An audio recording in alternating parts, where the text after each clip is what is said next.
જ્ઞાન વૃદ્ધિ થઈ પત્રકારત્વના બાબતમાં. મને ઘણો બધો વિષય જાણવા માટેનો તમે સમય આપ્યો. અહીંયા ઉપસ્થિત સંગઠનના પ્રમુખ માન્ય શ્રી લાભુભાઈ, એમના સૌ હોદ્દેદારશ્રીઓ, અર્જુનસિંહ બાપુ, મારા ડીડી સાહેબ, સાથે આંબાભાઈ, મારા જીવરાજબા, મારા પથુભાઈ, રૂપસીભાઈ, મારા અજયભાઈ, બધાના પ્રમુખશ્રી, બધાના હોદ્દેદારશ્રીઓ, તમામે તમામ એપીએમસીના દાનાભાઈ, તમે ત્યાં બેઠા છો બધા? વાહ, પૂરી ટીમ, અલગ અલગ વિગ અને સૌ પત્રકાર મિત્રો, સમાજ જીવનના શ્રેષ્ઠીઓ. પત્રકારોનું ખૂબ સારું એક આવડું મોટું સંગઠન હશે, મને ખબર નહીં, એટલે હું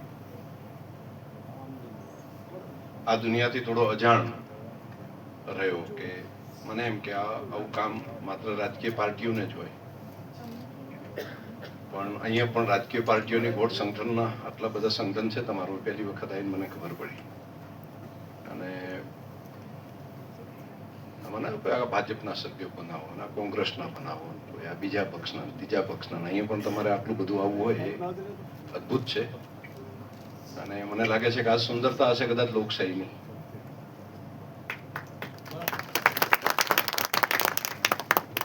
લાભુભાઈ એને કેટલી મહેનત કરી છે માણસે. ભાવનગરથી એ માણસ અહીંયા આવે અને અહીંયા આવીને તાલુકે તાલુકે, જિલ્લે જિલ્લે જઈને સંગઠન માટેનો ટાઈમ આપવો, એ માણસ માટે આપણે એના કામ માટે અને એના આ પુરુષાર્થ માટે એક વખત તાલીઓ પાડીને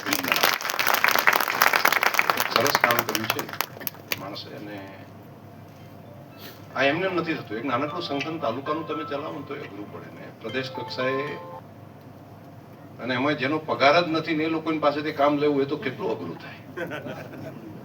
મને અત્યાર સુધીમાં રાજકીય પાર્ટીઓ માટેની વાત આવતી કે ધારાસભ્યોને તો 50,000 લાખ રૂપિયા પગાર હોય, પણ પત્રકારોને કોઈ પગાર વગર ને સતત નોકરી તમે કરો છો વગર પગારની, તો કેવડું મોટું કામ, કેવડી મોટી સેવા. એમાં હું તો જયારે પૂરની સ્થિતિમાં તો જોઉં ને ત્યારે જ્યાં કોઈ ના હોય ત્યાં આગળ પત્રકાર પહોંચી ગયા હોય. અને અમને અનેક માહિતી એવી આપી હોય એડવાન્સમાં કે અહીંયા આગળ જઈને હજુ આ કામ કરવા જેવું છે, આમને આ બચાવવા જેવા છે. અને કેટલાક મિત્રો તો મેં જાતે નજરે જોયા છે આફતના દરેક પ્રસંગમાં કે એ પોતાનું ધ્યાન રાખ્યા સિવાય, પોતાના પરિવારનું ધ્યાન રાખ્યા સિવાય જીવના જોખમે કામ કરે છે.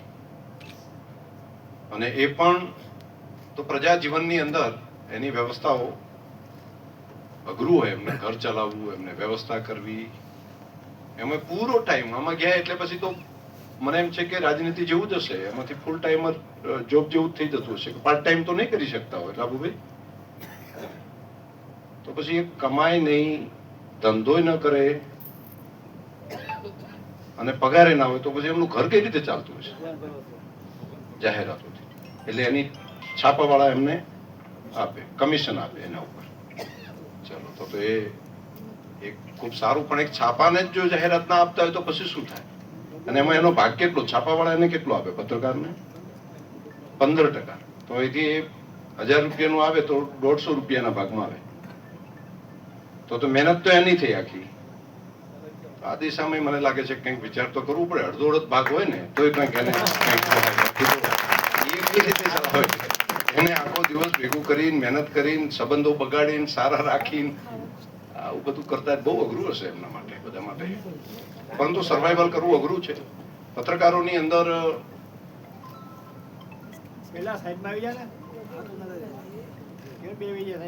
નીચે ખબરપત્રીથી ચાલુ થાય, કેટલાક ખબરપત્રી હોય, પછી પત્રકાર હોય, પછી ઉપર જાય ત્યાં ધીમે ધીમે એડિટર હશે, અને ત્યાં સુધીનું કામ બધાનું અલગ અલગ હશે.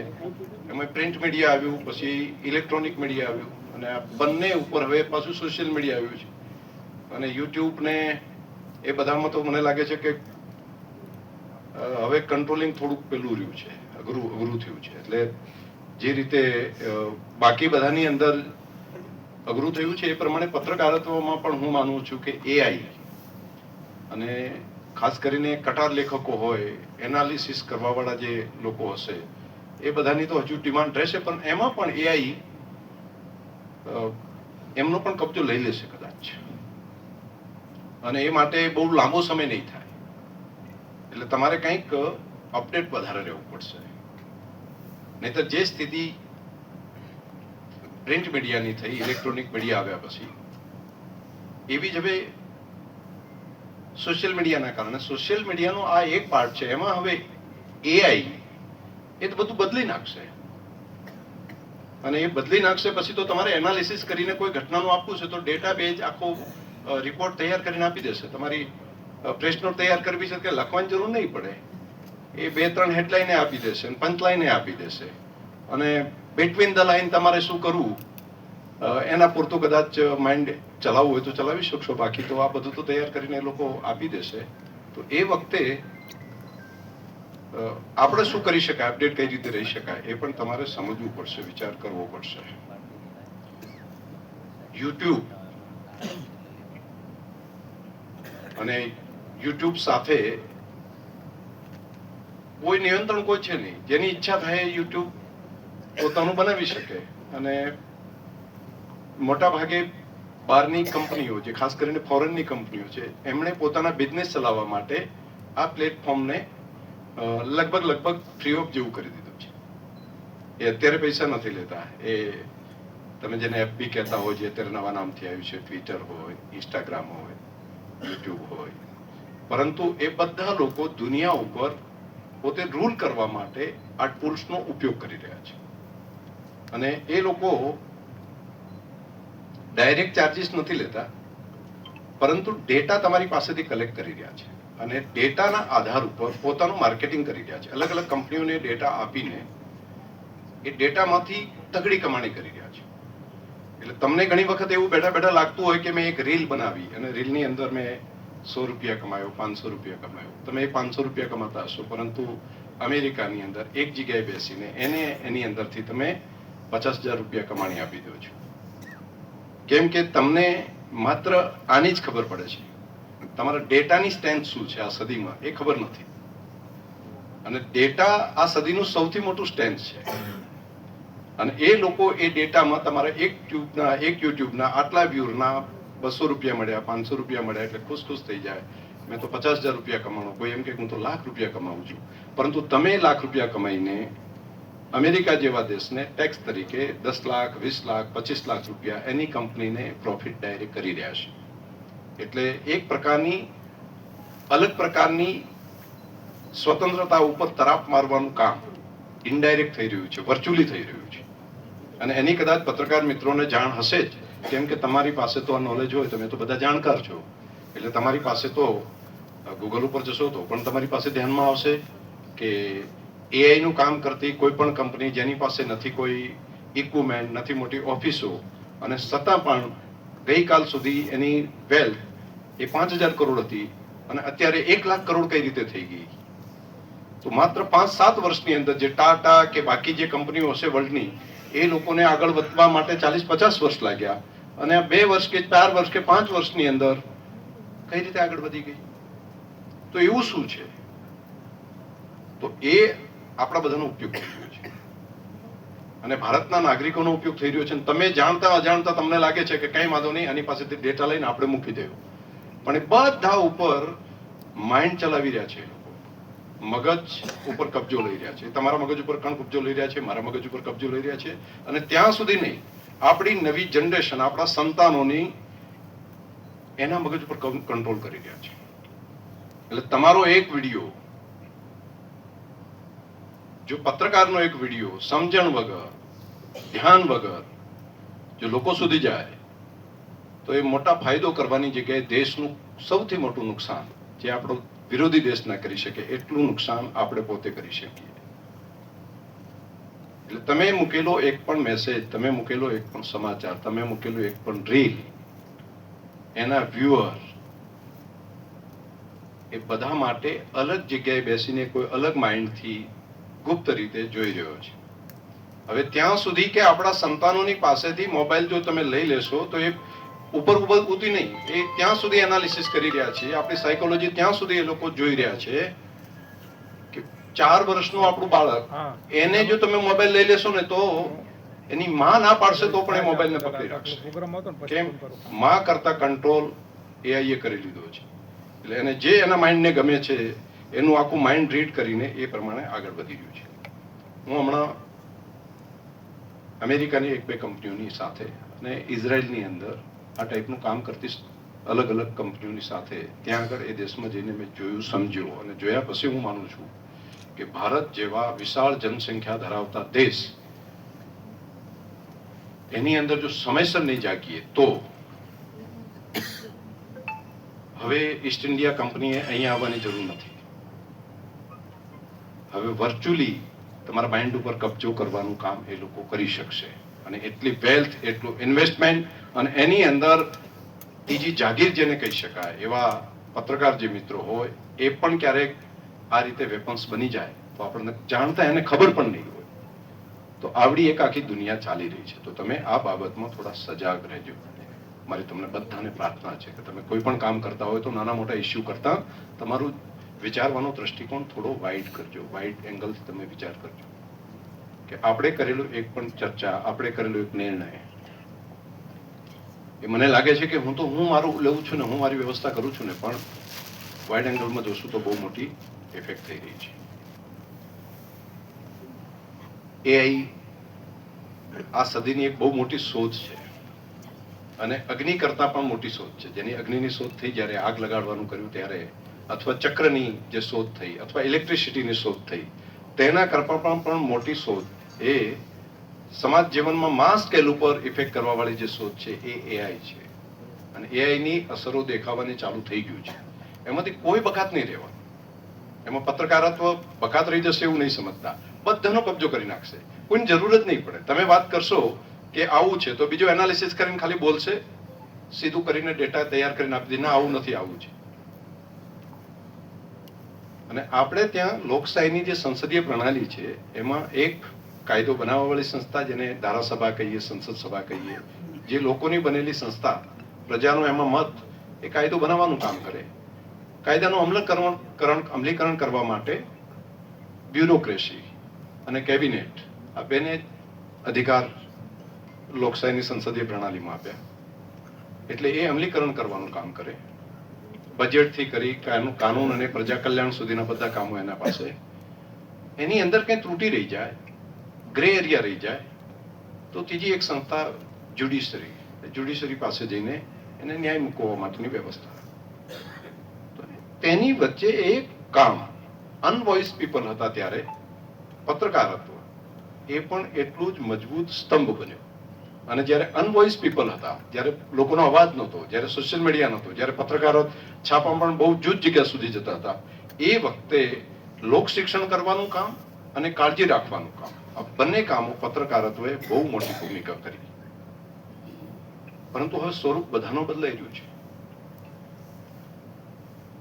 પેલા પોલિટિકલી પાર્ટીઓ અહીંયા આગળ બેઠા છે, કોંગ્રેસમાંથી પણ છે, બીજેપીમાંથી છે, બધા લોકો છે. તો પાર્ટીના લોકો શું કરતા હતા? પાર્ટીના વર્કરની ટીમ બનાવે, એના હોદ્દેદાર બનાવે, અને બધાની આખી ફોજ બનાવે. પછી કોઈને પ્રમુખ બનાવે, ઉપપ્રમુખ બનાવે, આમ તેમ જે રીતે લાભુભાઈ તમે બનાવ્યા એ જ પ્રમાણે પોલિટિકલ પાર્ટીઓ પણ આવું કરે બધા. અને પછી એક હોદ્દો લેવા માટે તમારે તો બહુ હરીફાઈ ના હોય, રાજકારણમાં તો બહુ હરીફાઈ હોય. અને એની અંદર તો પછી, અને એ બધા શું કરવાનું? તો એમનું મુખ્ય 2 કામ. એક રૂલિંગ પાર્ટીની અંદર બેઠા હોય તો સરકારની યોજનાને લોકો સુધી પહોંચાડવા માટેની વાત કરે, સરકારની વાત લોકો સુધી પહોંચાડવાનું કામ. અને ઓપોઝ પાર્ટી હોય તો એના લોકો જે સરકારમાં ત્રુટી રહેતી હોય એ આગળ પ્રજા સુધી પહોંચાડવાનું કામ. આ 2 કામો મોટા ભાગે રહેતા. હવે બંને કામ અત્યારે એઆઈ લઈ લીધા છે. અત્યારે બધું સોશિયલ મીડિયા લઈ લીધું છે. સરકારની કોઈ પણ યોજના હશે, વાત હશે, સીધા તમારા મોબાઈલ ઉપર આવી જશે.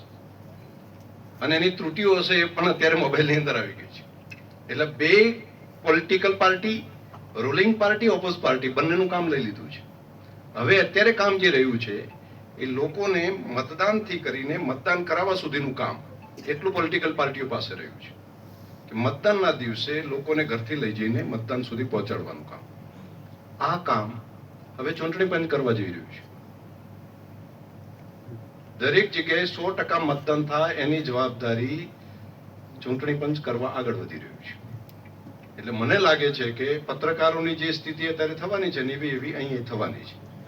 અને એમાં એઆઈ ના સમયમાં હું જે સમજી રહ્યો છું આજે માત્ર 5-7-8 વર્ષમાં એ વખતે તમારી ટેલેન્ટ હશે જે એઆઈ કરતા વધારે એડવાન્સ હશે, જે તમે બાકીની એની સોચ એ પ્રમાણે હશે કે જે બિફોર વિચારી શકતા હશે, સમય કરતા વહેલું વિચારતા હશે અને સમય કરતા વધારે ગતિ હશે, એ લોકો સર્વાઈવલ કરશે, એ લોકો સર્વાઈવ કરશે. એટલે બંને ફિલ્ડમાં હું માનું છું કે પોલિટિકલ પાર્ટીઓની અંદર હોય કે તમે જર્નલિઝમની કામના હોય, બંને માટે તમારે એડવાન્સ વિચારવું પડશે અને ગતિ પણ વધારવી પડશે. તો આ બે બાબતો તમે ધ્યાન રાખશો તો ખૂબ સારું થશે. પત્રકારો અહીંયા આગળ થરાદના પત્રકાર મિત્રોનું મારો અનુભવ છે ખરાબ નથી. મને અહીંયા આગળ આવીને એમને ત્રુટીઓ ખામીઓ એ મને કીધી હોય, સામે ચાલીને કહી અને કીધું હોય કે આટલું આ તમે કરી નાખો ને, કંઈ પાણી ભરાઈ ગયું તો એને કીધું તમે જોજો ને જરા આટલું વાત કરો ને. તો એમને રસ પ્રજાના પ્રશ્ન ઉકેલવામાં રહ્યો છે. તો આ બાબતને હું પોઝિટિવ લઉં છું. અને અહીંયા હાજાજીએ ગઈકાલે મને વાત થોડા દિવસ પહેલા આમ તો વાત કરતી મહેન્દ્રભાઈ તમારી આખી ટીમ આવી હતી ને કે તમારે પત્રકારોના સંમેલનમાં આવવાનું છે. મને વળી એમ કે પત્રકારોનું સંમેલન ને આ બધું અત્યારે બાકી બધી સંસ્થાનો હોય પણ આ પત્રકારોનું સંમેલન છું. પરંતુ અહીંયા આવીને મને ખૂબ સારું લાગ્યું કે આ રીતે પણ તમે વિચારો છો અને પોતાનો ટાઈમ આપવો એ બહુ મોટું કામ છે. એટલે લાભુભાઈ આટલો ટાઈમ આપીને એમની પૂરી ટીમ જે કામ કરે છે એ ખૂબ સારી બાબત છે. તમને વિધાનસભામાં આવવા માટે નિમંત્રણ આપું છું. વિધાનસભાની કાર્યવાહી જોવા માટે આવજો બધા. અને હવે સજાગ રહેવાનું છે, તમારે રહેવું પડશે. લોકશાહી વધારે પરિપક્વ થઈ રહી છે. એટલે પેલા રાજનેતા બોલતા એટલે થઈ જતું, અથવા રાજનેતા કે એટલે એની સામે કોઈ પડકાર ન હતો. હવે કોઈ એમાં બકાત નથી. હવે કોઈ કાયદો જે છે એ દરેક જગ્યા સુધી પહોંચ્યો છે અને સામાન્ય માણસ સુધી પહોંચ્યો છે. એટલે પહેલા નહીતર કોણ એમ ધારાસભ્ય છે તો એના માટે શું હોય એમ, એ તો અને લોકો વાતમાં કહેતા ધાર્યું કરે ધારાસભ્ય આવું બોલતા. પણ હવે એ સમય નથી રહ્યો. હવે ધાર્યું કરે ધારાસભ્ય થાય એવું ના હોય. એને કાયદા પ્રમાણે કરે તો જે ધાર્યું કરી શકે. બાકી નિયમના સંવિધાનની મર્યાદાઓથી બહાર જાય તો કોઈ કશું ન કરી શકે એવી સ્થિતિ રાજનીતિમાં આવી ગઈ, ધારાસભ્ય સુધી આવી ગઈ. તો પત્રકારોમાં પણ એવું જ છે. પહેલા એવું હતું પત્રકારની સામે કોઈ ફરિયાદ ના કરે, પત્રકાર કંઈ કહે તો એને કંઈ જેલમાં જવાનું ના હોય. જેમ ધારાસભ્ય માટે હતું ને તો હવે ધારાસભ્ય જઈ શકે અને ઘણી વખત તો આખા 5-5 વર્ષ જતા રહે. તો પત્રકારોમાં પણ હવે આવું છે. એટલે એમાં તમે સાવધાન રહેજો. એટલે એવું ના હોય કે આપણે એનાથી ઉપર હોઈએ અને એ આપણે કાયદો કાયદાથી આપણે ઉપર છે. આપણે કાયદાની મર્યાદામાં છીએ. નહીંતર હમણાં દિશાની એ ઘટના છે, તમને બધાને ખબર છે. 6 મહિના થઈ ગયા, પત્રકારો નથી છૂટતા. અને એક નાનકડી વાત ત્યાં આગળ દિવાળી માટે બોનસ લેવા ગયા, દબાયું ને પેલું કર્યું, માણસ એક્સપાયર થઈ ગયો. એટલે આમ ફરિયાદ ન કરે પરંતુ જે દિવસે કરી નાખે તે દિવસે કાયદો. તો આ પણ બાબતો તમારે બધાએ સજાગતાપૂર્વક જરા જોવી પડે. ક્યારેય કોઈના ઉપર એટલું સ્ટ્રેસ આપણે ન નાખી દઈએ કે જેથી કરીને માણસ એની મર્યાદાથી એને વધારે પેલું થાય. તો આ બાબત પણ બધાએ જરા જોવી પડે. કેમ કે એક સમય હતો જ્યારે આઝાદીના આટલા વર્ષો સુધી રાજનેતા, અધિકારીઓ, પત્રકારો એમણે જ રૂલ કર્યું હતું. હવે રિયલમાં પ્રજા રૂલ કરવા માંડી છે અને પ્રજાની અવેરનેસ ખૂબ આવી છે. અને પ્રજાની અવેરનેસ છે એ અનવોઇસ પીપલ નથી. અને જ્યુડિશરી પણ પ્રોએક્ટિવ થઈ છે. તો આ બધામાં જરા સજાગતા પૂર્વક. અને બીજું ટેકનોલોજી બધો સ્થાન લઈ રહી છે. ટેકનોલોજીએ અદ્ભુત સ્થાન લઈ લીધું છે. એમાં કંઈ બકાત જ ના હોય. તમે જો ધારો તો ન ધારેલું એટલું. અને ફોરેન્સિક સાયન્સ યુનિવર્સિટીએ જે પ્રમાણેના ડેટા એનાલિટિક કરે છે એ પ્રમાણે કંઈ ન ધારેલું તમે ક્યાં ક્યાં શું કર્યું, ક્યાં બેઠા, શું વાત કરી, વોઇસ તમારો છે કે બીજાનો છે, એઆઈ નો વોઇસ છે, બધું ધ્યાનમાં આવી જશે. ન પકડાય ત્યાં સુધી બહુ બરાબર છે, પરંતુ જે દિવસે આવું થાય ત્યારે આપણે ધ્યાન પણ રાખીએ. અને અહીંયા આગળ થરાદ જિલ્લાના પત્રકાર મિત્રોને એક સેમિનાર કરવા માટે લાભુભાઈ તમે જરા કંઈ ગોઠવું હોય તો કહેજો. સારા જર્નલિસ્ટ અને એડવાન્સ શું ફ્યુચર છે, નેક્સ્ટ શું કરી શકાય, અને હવે પછી 10 વર્ષ પછી 20 વર્ષ પછી પત્રકારત્વ ક્યાં જશે, દેશનું, દુનિયાનું, બધાનું. અને એનું સ્થાન કોણ લેશે એવું કંઈ પણ કરવા જેવું લાગે તો અહીંયા થરાદની ધરતી ઉપર એનો એક સેમિનાર કરવો હશે તો એવા લોકોને લાવવાની વ્યવસ્થા હું કરી આપીશ. તો નિયમની મર્યાદામાં રહીને તમે શું કામ વધારાનું સારું કરી શકો